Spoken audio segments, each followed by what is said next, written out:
The discussion will be about the tenure track pathway and whether it's a bottleneck. We have a very provocative title. Is the academic system broken? So we're gonna share some perspectives on career pathways, inequality, and the future of research work. And for that, I would like first to initiate a poll, and because it's the first time we're doing that in the conference, so I wanna make sure that I wanna believe that everything will work. So I have prepared it. So I will publish it now, and I will give around 1 minute for people to answer. And so the question is, what is your current career goal? And we have these answers there. So you can choose only one answer. Yeah, okay. So, okay, yeah, people are voting.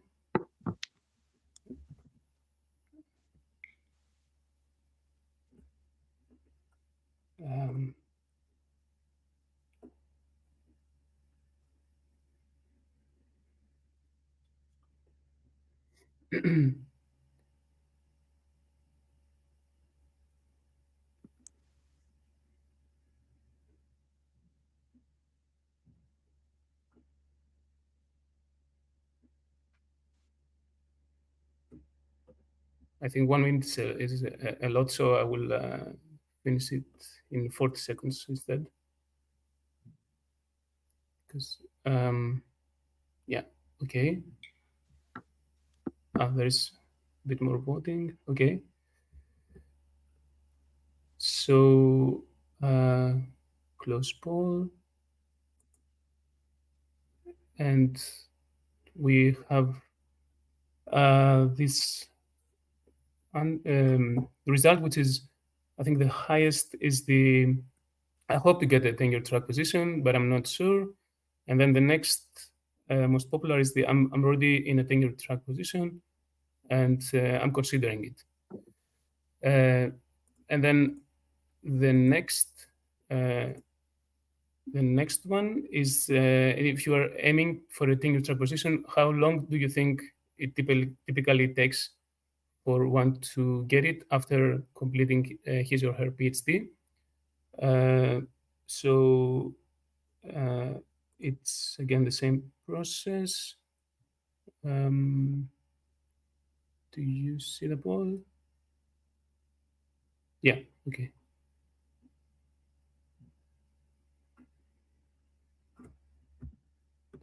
So let's give some seconds for people to vote.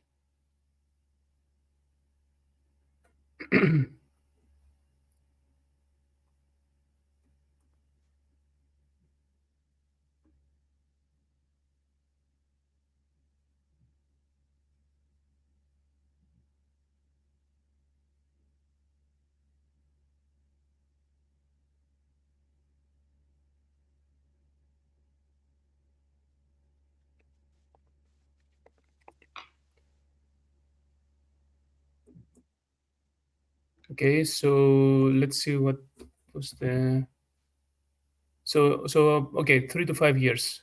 And I think the second one was 5 to 8. So okay, so there is okay, so it's around 5 years, let's say. So that's, I think, it gives us a hint of how our panel, at least, or sorry, our audience at least, think about these questions. So we can start discussing on like what is the what does it take for somebody to make it there to the tenure track, and for that I would like to give the floor first to Professor Andrada Ianus, because She recently also won the ERC starting grant position, and now she has a tenure-track position. So please, Andrada, the floor is yours. Thank you so much. Yeah, good morning in UK. It's morning. Good afternoon, depending on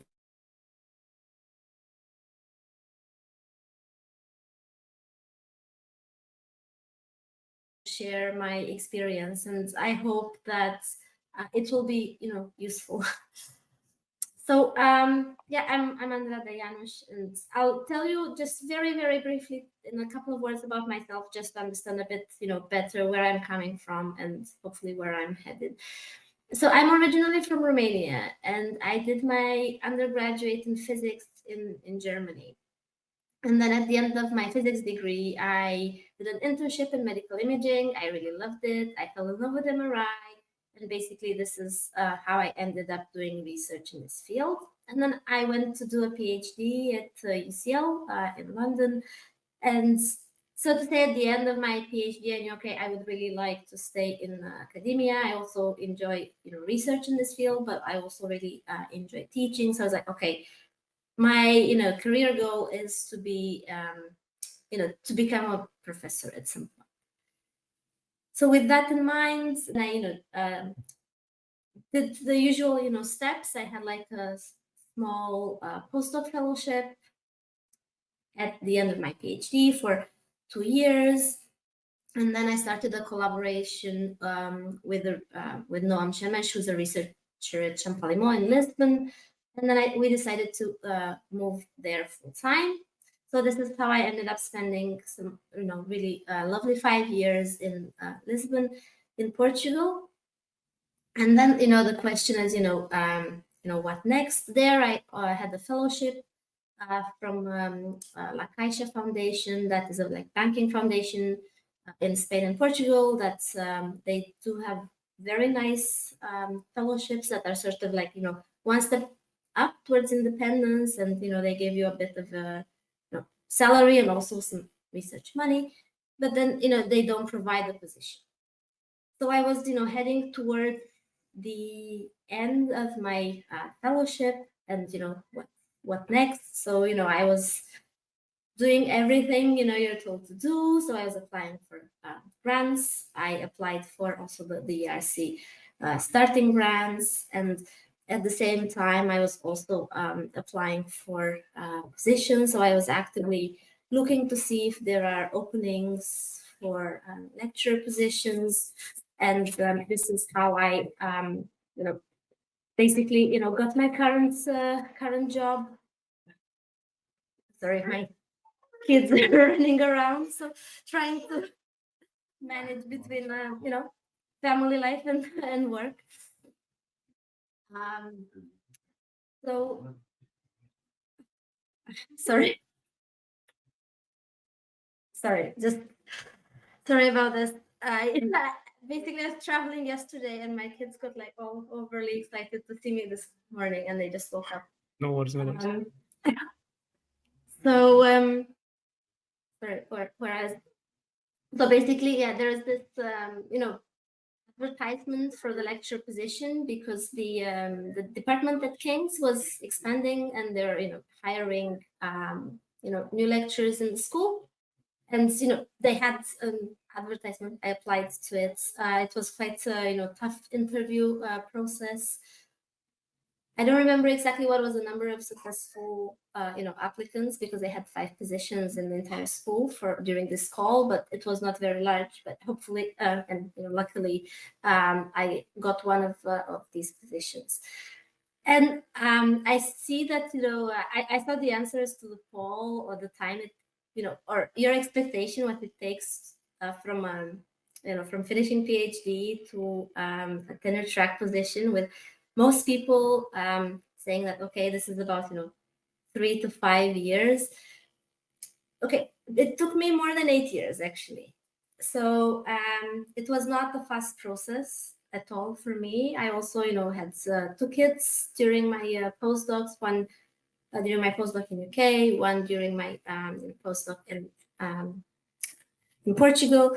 And I think, yeah, I finished my PhD in December 2015, and then I started my lecturer job at King's in 2024. So yeah, a bit more than than your expectations, but I think I, evolved on the way, and had fun doing research, and I really enjoyed, what I did. And I was a bit, so I think it depends a lot on, what you want to do. Also, I was not easy at all because I've changed countries twice. So to Portugal, and then back to UK, with the family, was not necessarily an easy step in any way, but I was like, I really wanted this, and it was really one of my main career goals to make it in academia, and then it was an opportunity that I didn't want to miss, and because it's a very good place to work in the field of MRI research, and also a nice place to teach. So I was like, okay, it is an opportunity worth taking. So probably if there is to give an advice before starting the discussion, is like, look for the opportunities out there. And I think things become a tiny bit easier if you're willing to move countries, for example, or move cities, because especially in smaller countries like Portugal, basically the lecturer positions, they become available every once in a couple of years for a given topic. So it can be quite mistiming if your current position finishes now, and then the next position is available in 2 years. As with the entire process, the question, what do you do in between? So is this, are you willing to move somewhere else? Are you looking to progress in your career in the place you are currently in? So these are all very relevant questions. So yeah, that's if you have specific questions for me, just wanted to give you a brief overview of what I've done so far. yeah, thanks. That was indeed a really good overview. I don't know if Marilou or Maria Eugenia have something to add. Hi, Actually, everyone. So hello. if Hi. you want, I can comment on that. Yes. So I agree with Andrada that there probably is no right length of the path that brings you to tenure track or a permanent position. And I do think that it also heavily depends on the system, on the national system in which you're working. So I come from Italy, and our system is very, very tight and bound to bureaucracy, to lack of funds, and to that there's not that much plasticity in how you can use the public funding. So basically you get the tenure track position only on national funds, on public funds of the university.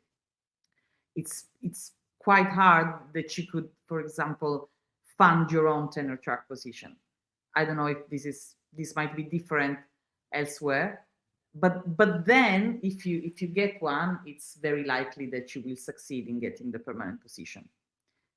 The point is getting a tenure track position. And also what we have experienced basically a bit earlier from when I started my PhD, the system kept changing. So they kept rearranging the roles and creating new positions, sometimes just changing the names of old positions. So for example, they did introduce the tenure track position in 2010.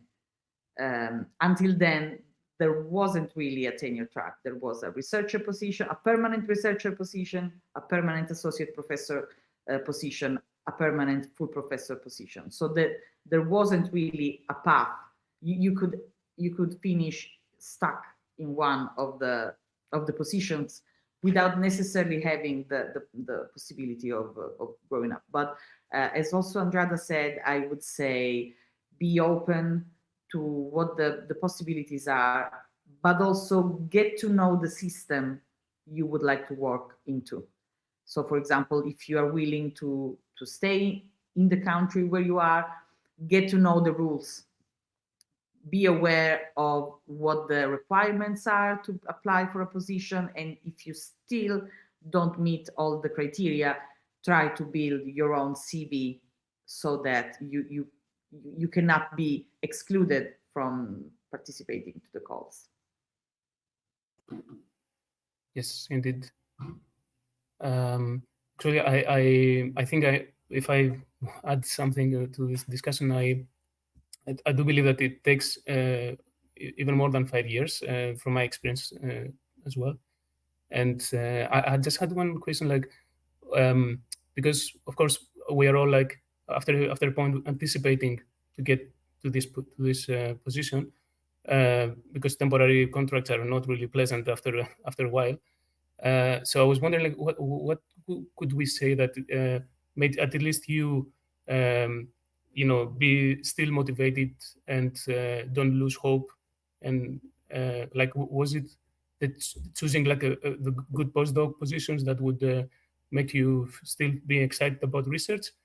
Was it like planning in advance your career path and say, okay, it might take me 3 more years, but at least I'm in the right country and right university? Like, do you have any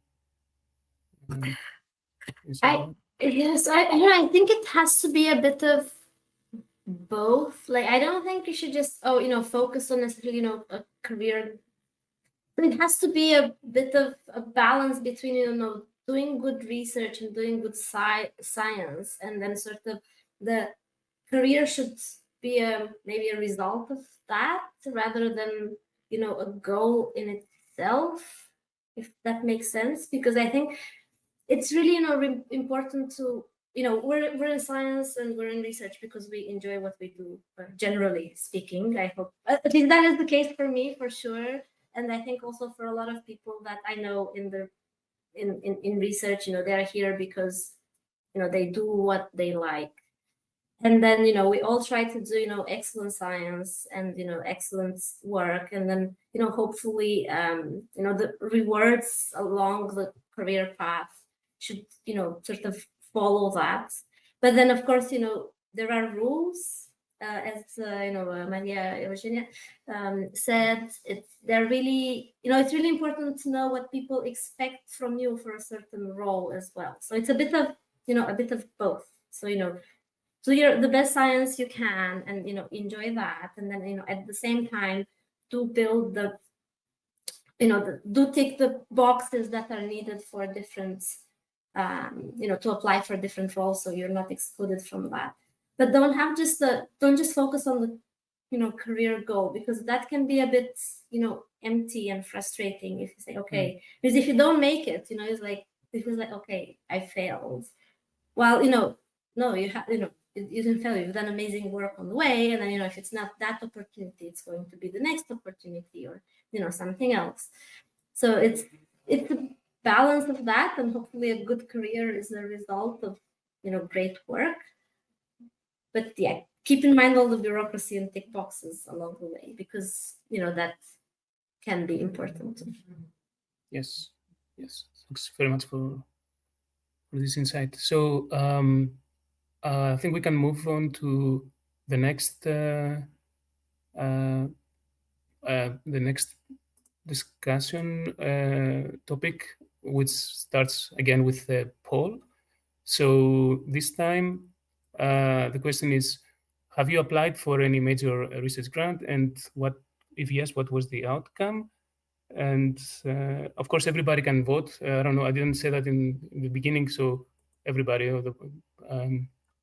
are invited to vote, and I think you can start voting, right?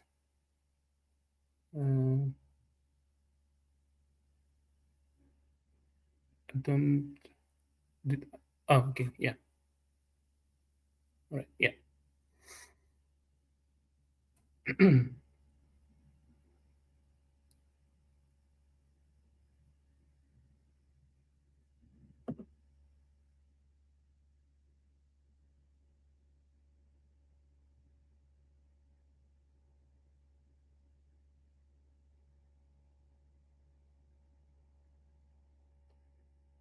And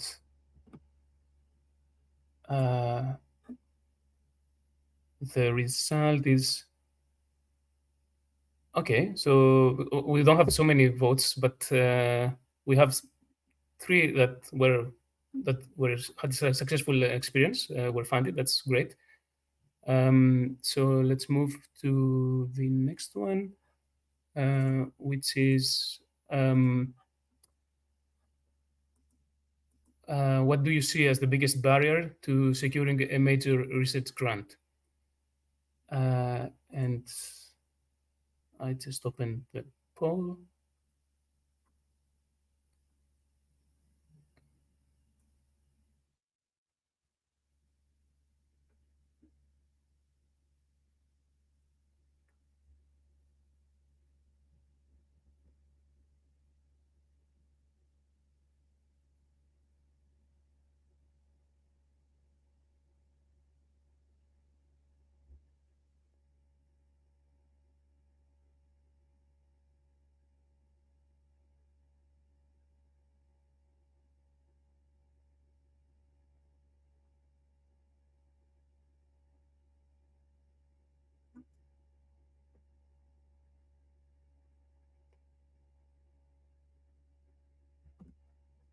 And it looks like I just closed the poll, and it looks like the limited funding is the most popular vote. And there is a vote about lack of mentorship, and yeah. So with that, we can go on to the next topic, which is about research funding realities. So which are the opportunities? Is there inequalities, and how can you tell whether it's good? Do you have some chances, and therefore it's good to persist? So for that, I would like to give the floor this time to Dr. Marilou Ramos-Pamplona, who has really a lot of experience in mentoring researchers on applying to big grants like ERC. Yeah, Marilou, I would love to get your insights on that. Well, I mean, seeing the results of the poll for that people have applied for these research grants, and also for the other speakers in this session, Andrada and Eugenia, who have direct experience on applying for these grants. I guess from my side, as like research officer at the university, what we try to do as much as we can is to encourage our researchers to submit competitive applications or good applications, and to try to help the process, to make the process easier for them, both in terms of the administrative aspects, because it's an important thing that you submit an eligible application, when the deadlines are, when you should plan to submit, and what the different requirements are. If you need a letter of support from the institute and all, and then you also need at your institute to check the budget or the planning of the budget for the grant. So that's a first basic understanding or knowledge that I think researchers should have, to see what types of grants are available and to see how to plan to apply for them. And of course, as everyone I guess here would know, the research funding is very competitive, and it probably will get even more competitive because of the lack of resources that would be dedicated to research funding. But I would say that if you would like to stay in the field of academic research, it's part of the main competencies that you have to do. So as I was saying earlier, also to Eugenius when we were discussing, the first topic is about getting a tenure track position, getting a permanent position. Of course, that's challenging in itself, but you also need to realize that except for a few institutions who give core funding to their researchers so that they can continue to do research, you always would have to maintain applying for grants and securing grants in order for you to be able to do your work. And I think what is positive and what is good in the current environment, that in many institutions and in many places, there are many types of different support which are available to young, to early career and mid-career researchers that the researchers should take advantage of. There are many info sessions, there are many coaching sessions or mentoring sessions that are being organized and being made available by institutions. So that's all from my side. Thank you, Marilou. Andrada or Maria, do you have anything to add on that? Yeah, I think that sounds, really about, really, right, that even in an academic position, you need to, always, apply for grants to really, support your research. And because, maybe you can get one PhD student or, maybe two from the university or through other bigger programs where there are like PhD programs. But then, if you really need money, for your research to, do MRI scanning and maybe, to grow a bigger team, you always need to apply and, keep applying for a grant. So it's not like if you have a permanent position, or a tenure-track position somewhere, like, okay, oh, that's it. I'm now comfortable in my seat. I don't need to do any of that. You always have to do it, so but having like a permanent position, I think maybe releases a bit of the pressure that, if you really cannot secure, grants, then, you will not get and, you still have the educational part and everything. But then if you want to do research, you need to apply for grants. Yeah.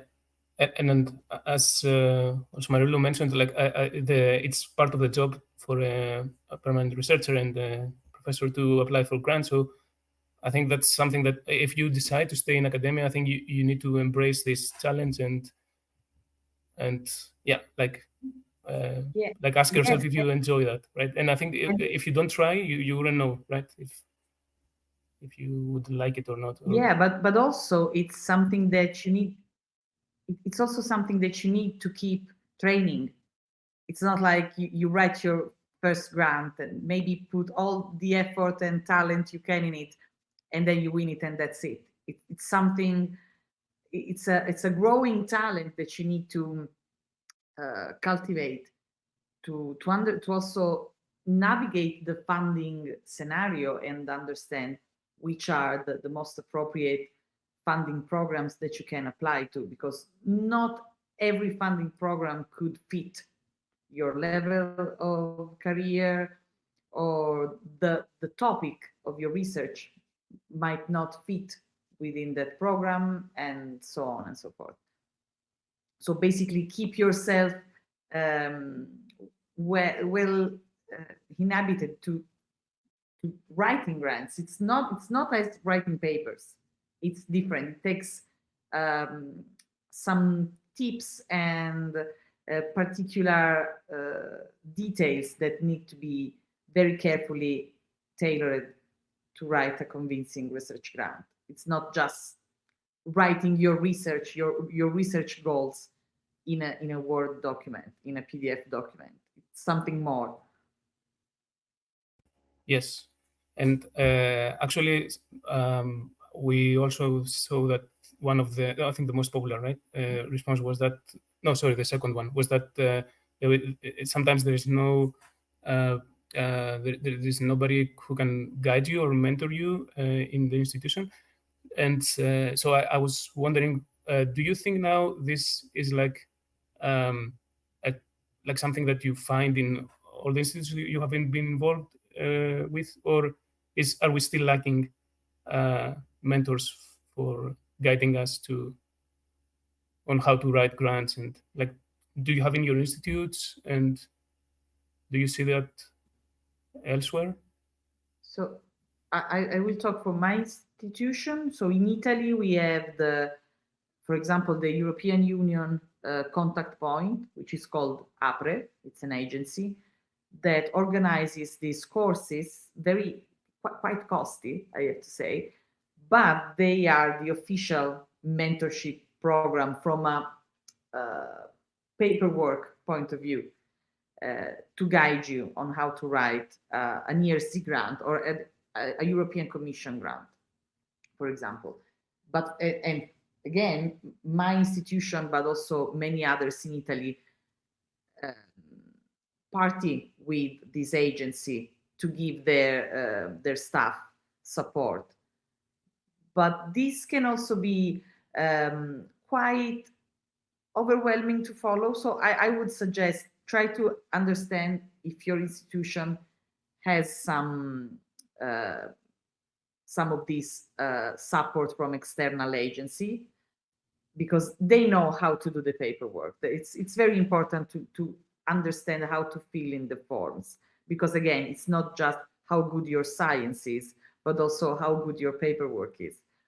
And if you find the source, then I would suggest the early you start following seminars or applying to the, I don't know, summer schools or whatever, the sooner you do it, the easiest it will be to navigate the system, because again, it changes over time. It can change. New instruments can be introduced in the panorama of research. I'm talking about the European Commission funded schemes. So they've been quite similar throughout the last 15 years, but they've also changed. There have been, for example, many, there's been a lot of support for small enterprises. And so maybe one could think about creating his or her own enterprise, small to medium enterprise, and maybe not necessarily stick with academia. So the earliest career you are, I suggest, the more you should get an idea of what the framework around you is. Mm-hmm. Yeah. So yes, I think it's very important to look in advance before you move to a new institution, like whether and if your goal is to apply for a big research grant, like whether they support this kind of activities like mentorship. From my experience, I think that really helps, and yeah, it's good to have it there.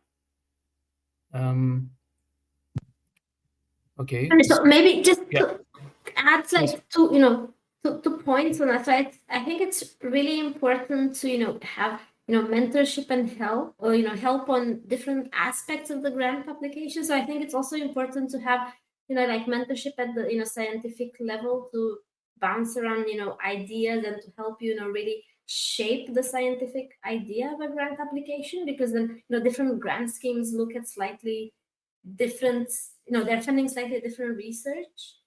And for some they need to be maybe higher risk, higher reward. For some they might need to have maybe more practical impact. So it's like really important to understand what the scheme wants from the projects and what is the goal of the scheme, and then really have a project that addresses the goals of that scheme.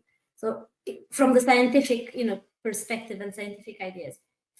And then the other is what Maria and Eugenia said so well, like having the support to do the paperwork, because that's important too, and that's a different type of support. So I think you need to have both.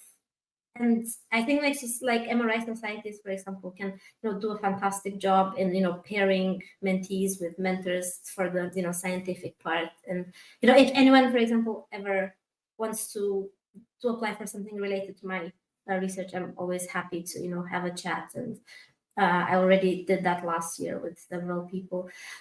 For me, I think maybe I was also lucky that I had very good mentors, like my PhD supervisors, then my postdoc advisor, and so on. They were all very experienced in writing grants, and also very willing to share their expertise. So they're very good mentors. But do find people to ask for advice.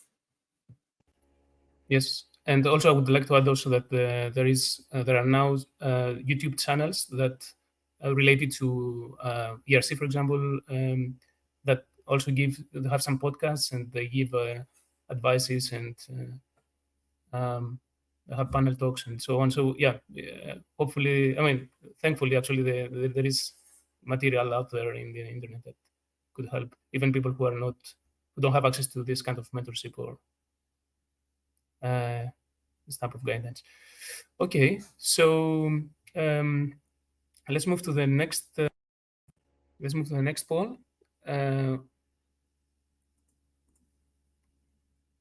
So the question now is: do you think a PhD is becoming more valuable inside or outside academia? And I'm opening now the poll. So let's see what people will vote.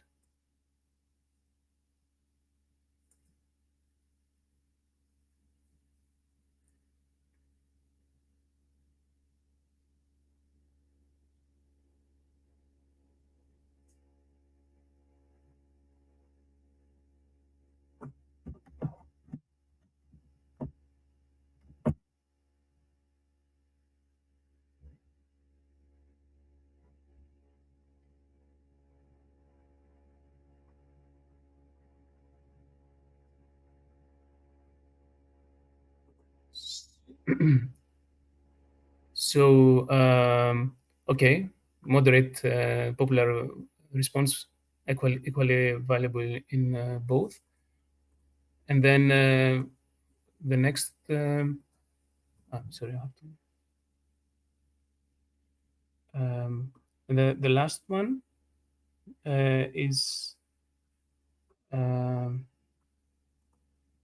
about where do you believe the future of PhD careers is heading? Is it mostly in academia, industry, a balanced hybrid between academia and industry? Will AI and automation fundamentally change available research roles? So we want to see if, yeah, like, what do you believe about the future of having a PhD would look like?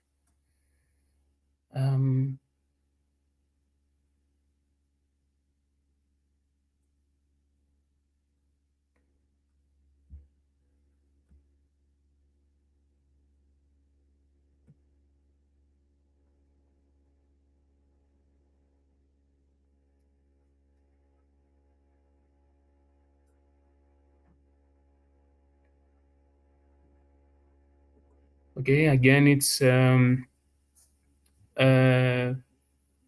balanced hybrid between academia and industry is the most popular vote. And with that, let's move to the last topic, which is about the future. So we wanted to see what are your insights about like the future of research careers and in academia or in industry, and what about the rise of AI? How do you think this would disrupt research careers and also the tenure track pursue? So here I would like to give first the floor to Maria Eugenia. Thank you.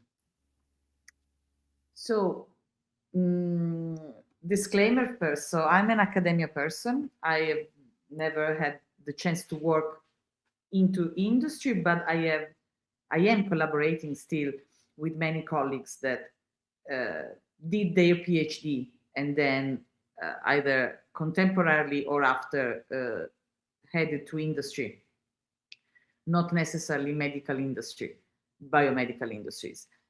So I do believe that the two paths, they have been seen very distant from one another, probably, but basically should not be seen as so opposed to one another. So maybe we should start thinking first things first. So PhD schemes are becoming I'm talking about Italy right now, but I'm sure also elsewhere, PhD schemes are becoming larger and larger. Okay, so there has been in the last few years a huge amount. If we think about what a PhD should be, a huge amount of positions that were called for by the ministry. But it's inevitable that all these positions cannot be absorbed by academia unless academia grows extraordinarily faster than it has done in the last decades.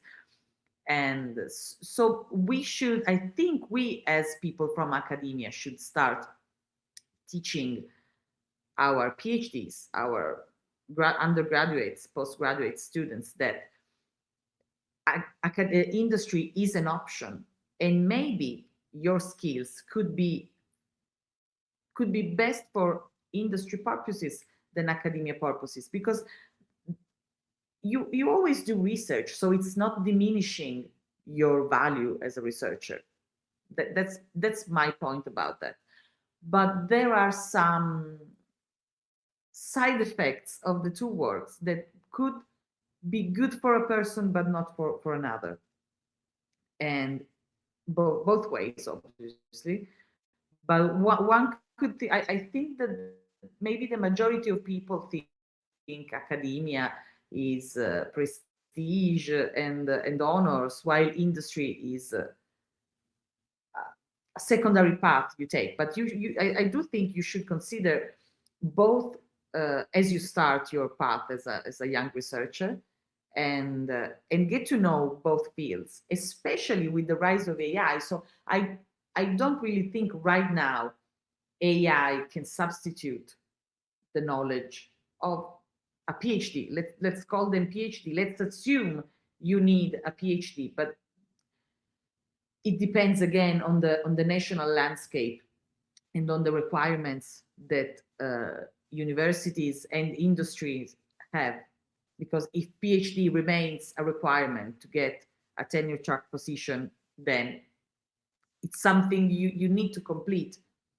But also in industry, I do believe, I know a lot of people that have a PhD and work in industry that have succeeded to get their PhD while collaborating with industries. So I do believe I'm one of the people who answer that it's equally valuable, and it's becoming equally valuable in both fields.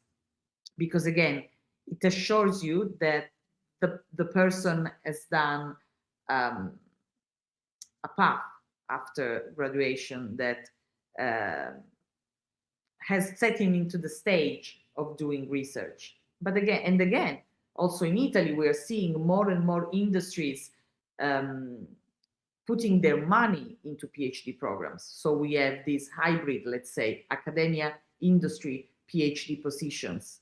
And maybe this is one you should go for. You should search for PhD programs that foresee research, foresee a period abroad, and also foresee a period in an industry, to get an apprenticeship or something like that.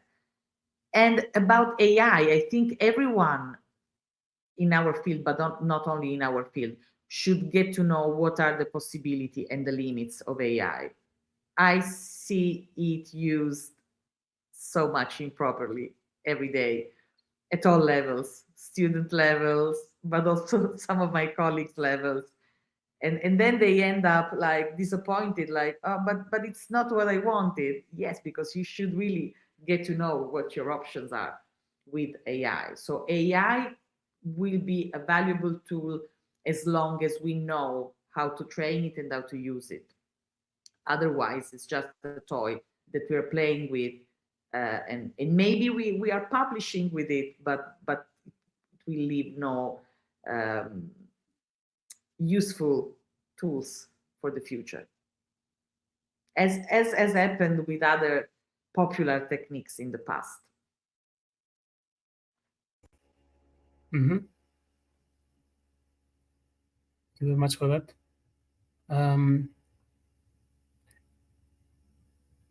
Yeah, I was. Yeah,